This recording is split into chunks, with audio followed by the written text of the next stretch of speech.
इस एपिसोड के आगाज में आप देखेंगे आसिया देस्बिना के पास आती है और कहती है, ये बच्चा तुम्हें नुकसान पहुंचा रहा है, इसे ज़ाया कर दो। ये सुनकर देस्बिना कहती है, तुम लोग मुझसे हसद करते हो। अगर उरूज को कुछ भी बताया तो मैं तुम्हें मार डालूंगी। और इजाबेल से भी कह देना कि अपना मुंह बंद रखे, वरना उसका सराय उसी के ऊपर गिरा दूंगी। आसिया कहती है, मैं तो तुम्हारी भलाई कह रही हूँ और तुम इजाबेल पर इल्ज़ाम लगा रही हो। उसकी नीयत ख़राब नहीं थी, वो एक नेक औरत है। तुम जानती हो उसने कितने राज छुपाए हैं। देस्बिना कहती है, कौन से राज? आसिया कहती है, डाकुओं ने इसहाक आगा को कैद किया था और उरूज उसी को बचाने के लिए गया था। ये सुनकर देस्बिना परेशान हो जाती है। यहाँ जाफर सराय के मालिक से कहता है, शाहीन साहब का मिजाज गर्म हो रहा है। मैंने उसे बताया कि वो तन्हा नहीं है, मगर सराय का मालिक उसकी बात काट कर कहता है, देखो जाफर, अगर उसे मेरे इस मामले में होने का पता चल गया तो शाहीन खुद को पीछे कर लेगा। आखिरकार वो किलिच बे का बेटा है, वो हमारे साथ काम करना नहीं चाहेगा। जाफर कहता है, मैंने उसको आपका नाम नहीं बताया, मगर वो उरूज के मामले में हमसे कुछ न कुछ करने का मुंतजिर है। जिसके जवाब में वो कहता है, देखो जाफर, उरूज के पास अब कोई भी काम नहीं है और ये सूरत हाल तुम्हारे पास खूब काम लाएगा।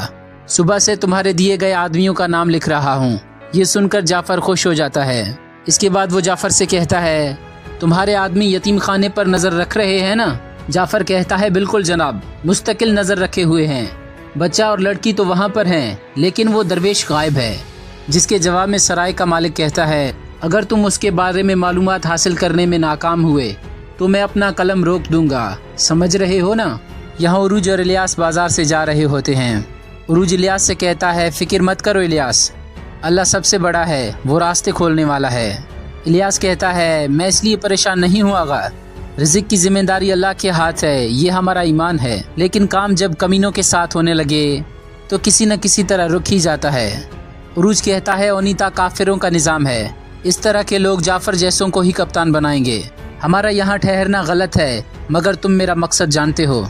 इलियास कहता है, मैं जानता हूँ रईस, आप ओनीता का निज़ाम पता लगाना चाहते हैं, पर्दों के पीछे जो कुछ चल रहा है आप जानना चाहते हैं। यहाँ जवानी डीगो का इलाज कर रहा होता है और उससे कहता है, लंबा सफ़र करना आपके लिए ठीक नहीं है, ज़्यादा सफ़र करने से गुरेज करें। जिसके जवाब में डीगो कहता है, जहाँ पैत्रो होगा मैं भी वहाँ पर जाऊँगा।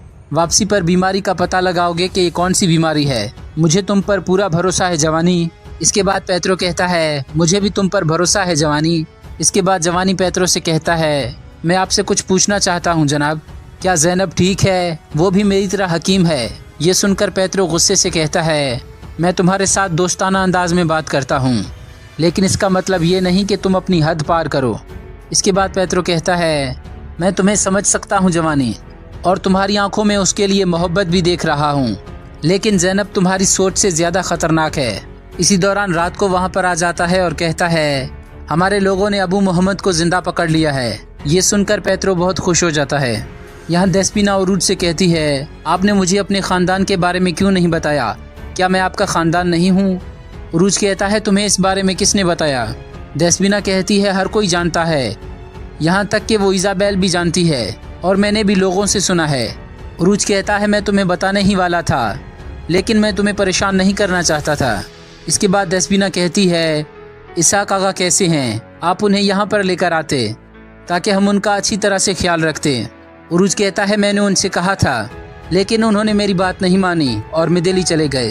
देस्बिना कहती है, जब हमारा बच्चा पैदा होगा तो हम उनके पास जाएंगे, शायद बच्चे को देखकर उन्हें तसल्ली हो और वो हमें माफ़ कर दें। यहाँ ज़ैनब उस दीवाने को समझा रही होती है कि ज़्यादा चीखो चिल्लाओ नहीं, यहाँ छोटे बच्चे हैं, ये डर जाएंगे। लेकिन वो दीवाना फिर से चिल्लाने लग जाता है। इसी दौरान लीना ज़ैनब के पास आकर कहती है, मैंने हर तरफ देखा है, हमजा नज़र नहीं आ रहा। ये सुनकर ज़ैनब कहती है, अब तुम बच्चों का ख्याल रखो और मेरा खंजर उठा कर लाओ। यहाँ हमजा एक कुएं के करीब खड़ा होता है और रो रो कर अपने बाबा को याद कर रहा होता है। इसी दौरान उसे एक ख्याल आता है जिसमें उसका बाबा उससे कह रहा होता है, ये कुआं मेरा दोस्त है, मेरा राजदार है, मैं इसी से अपने राज की बातें करता हूँ। जिसके जवाब में हमजा कहता है, क्या ये आपको जवाब देता है? उसका बाबा कहता है, ये एक अंधा कुआं है, अगर तुम कोशिश करोगे तो इससे पानी निकलेगा या फिर कोई राज। इस ख्याल के बाद हमजा उस कुएं से एक बाल्टी को बाहर निकालता है और उसके नीचे से एक थैली निकाल कर अपनी जेब में डाल देता है और एक ख़त भी निकालता है जिसे वो पढ़ने लग जाता है। इस खत में उसका बाबा लिखता है, अब तुम एक मकतूब पढ़ रहे हो, इसका मतलब है कि मैं इस दुनिया से रुखसत हो चुका हूँ। मुझे तुमसे 2 चीज़ें मतलूब हैं। एक अमानत तुम्हारी गर्दन में डाल दी है, उसे मिदेली के किताबों वाले उस्ताद सुलेमान के हवाले करो। वो अच्छी तरह जानते हैं कि क्या करना है। वहाँ तक पहुँचने के लिए मैंने कुछ रकम भी रखी है। मेरी तुमसे पहली वसीयत है, ये जो तुम्हारी गर्दन में अमानत है, इसे हरगिज़ जालिमों के हवाले मत करना। तुम्हारा नाम हमज़ा है और हमज़ा कभी जालिमों से नहीं डरता, तुम भी मत डरना। इसके बाद हमज़ा खड़ा हो जाता है और कहता है, मेरा नाम हमज़ा है, मेरा नाम हमज़ा है। ये कहकर वो वहाँ से चला जाता है। यहाँ इज़ाबेल जाफ़र को सोना देते हुए कहती है, ये लो और यहाँ से दफ़ा हो जाओ। जिसके जवाब में जाफ़र कहता है, इतना गुस्सा मत करो, तुम्हारी खूबसूरती कम हो जाएगी। मेरा चेहरा देखने की आदत डाल लो, क्योंकि अब हम काफ़ी देर तक कारोबार करने वाले हैं। इज़ाबेल कहती है, फ़िक्र मत करो जाफ़र, जल्द हालात पहले जैसे हो जाएंगे और मेरे बाबा जान जाएंगे कि वो नाअहल लोगों के साथ काम कर रहे हैं। इसी दौरान जाफ़र का आदमी आकर उसे कहता है, साइड में आए, मुझे आपसे बात करनी है। जिसके बाद वो उसे हमज़ा के बारे में बताता है कि वो कहीं चला गया था। अब वो एक बंदरगाह पे एक कप्तान से बात कर रहा है। ज़ैनब भी यतीम खाने से निकल चुकी है और वो भी बंदरगाह की तरफ जा रही है। ये सुनकर जाफ़र कहता है, अगर वो फरार हो गए तो हम मारे जाएंगे, हमें किसी न किसी तरह उन्हें रोकना होगा। ये कहकर वो वहाँ से चले जाते हैं। यहाँ मेदली में उस्ताद सुलेमान के पास वो दरवेश पहुँच जाता है।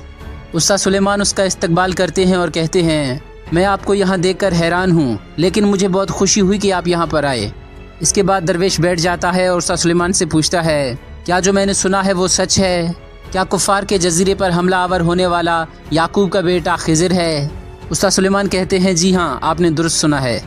दरवेश कहता है, खिज़िर एक बहादुर जंगजू बन चुका है, क्या आप इसका मतलब समझते हैं? ये सुनकर उस्ताद सुलेमान कहते हैं, क्या अमानत उसके सुपर्द करने का वक्त आ चुका है? दरवेश कहता है, नहीं, अमानत सिर्फ हमारे पास है, बहुत जल्द खिज़िर इसका हकीकी मालिक बन जाएगा, लेकिन अब हमें उसकी तरबियत करनी होगी। आप उसे सिर्फ वही बताएं जिसकी आपको इजाज़त है। यहाँ खिज़िर भी उस्ताद सुलेमान के पास आ रहा होता है। इसी दौरान वो दरवेश को देखकर रुक जाता है। उस्ताद सुलेमान दरवेश का एहतराम कर रहे होते हैं। ये देखकर खिज़िर कहता है, ये शख्स आखिर कौन है जिसका उस्ताद सुलेमान भी एहतराम कर रहे हैं? फिर वो मालूम करने के लिए दरवेश का पीछा करने लग जाता है। यहाँ हमज़ा एक कप्तान के साथ कश्ती में सवार हो रहा होता है। उसी दौरान ज़ैनब भी उसे देख लेती है और उसकी तरफ बढ़ने लगती है, लेकिन इसी दौरान जाफ़र के आदमी उसे पकड़ लेते हैं। ज़ैनब किसी तरह से लड़कर उनसे अपनी जान छुड़ा लेती है और आकर कश्ती में सवार हो जाती है। इससे पहले कि जाफ़र के आदमी वहाँ पर पहुँचते, वो वहाँ से रवाना हो जाते हैं। ये देखकर जाफ़र कहता है, ये ठीक नहीं हुआ। इसी दौरान उसकी नज़र एक बटवे पर पड़ती है, जिसे उठाकर वो कहता है, ये बटवा उस बच्चे के हाथ से गिरा है, ये हमारे काम आ सकती है। ये कहकर वो उसे अपनी जेब में डाल देता है और वहाँ से चला जाता है। यहाँ दरवेश एक गार में पहुँच जाता है और खिज़िर भी उसका पीछा करते हुए वहाँ पर पहुँच जाता है। अंदर जाने के बाद खिज़िर उस दरवेश से पूछता है, आप कौन हैं और उस्ताद सुलेमान ने आपको वो संदूक क्यों दी? दरवेश कहता है, मैं तुम्हारे बाबा का दोस्त था और अब तुम्हारा दोस्त बनने आया हूँ। इसके बाद वो एक अंगूठी निकाल कर खिज़िर को देता है और कहता है, ये तुम्हारे बाबा की अंगूठी है। खिज़िर कहता है, आप मेरे बाबा को कैसे जानते हैं? दरवेश मुस्कुराते हुए कहता है, कालू बला से। खिज़िर कहता है, ये आप क्या कह रहे हैं? जिसके बाद दरवेश कहता है, क्या तुम एक कहानी सुनना पसंद करोगे? एक तुर्क बहादुर की कहानी जो बहुत से लोगों के लिए हीरो बन गया। फ़कत अपने ज़ोरे बाजू से उसने कई सलेबियों का मुकाबला किया और उन्हें मार डाला। वो सिर्फ हक ताला से मदद तलब करता था और वो हवाओं को भी काबू कर सकता था। ये सुनकर खिज़िर कहता है, कौन था वो? जिसके जवाब में दरवेश कहता है, हायरद्दीन।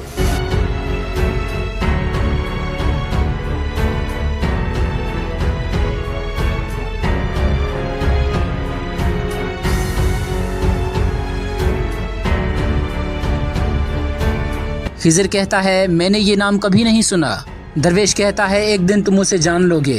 तारीख में, पूरे कुर्रे अर्ज़ में और दरियाओं में हर कोई उसे एक दिन जान जाएगा। खिज़िर कहता है, कहाँ है खैरुद्दीन? अगर वो इतना ताकतवर है तो अब कहाँ है? क्या वो मर गया? दरवेश कहता है, वो एक गार में है, माँ की कोख की तरह तारीक गार में। अगर वो ठीक रहा तो उभरेगा और अगर गलत हुआ तो मर जाएगा। मैं दुआ करता हूँ कि वो ठीक रहे। ये कहकर दरवेश खड़ा हो जाता है।